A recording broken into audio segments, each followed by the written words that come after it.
அல்லாஹ் கேட்டுக்கோங்க, எனக்கு சொல்றேன். ஒரே ஒரு விஷயமே உங்களுடைய வாழ்க்கையில் இருந்தா போதும், அல்லாஹ் உங்களை பாதுகாத்துக்கிட்டே இருப்பான்.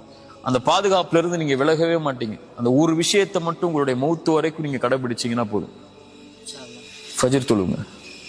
ரசூலுல்லாஹி ஸல்லல்லாஹு அலைஹி வஸல்லம் சொன்னாங்க, யார் ஃபஜ்ரை தொழுவாரோ அவர் அல்லாஹ்வுடைய பாதுகாப்பில் இருப்பவர். அல்லாஹ்வுடைய பாதுகாப்பில் இருப்பவரை எதுவும் தீண்டாது. ரசூலுல்லாஹ்வுடைய வார்த்தை இல்லையா?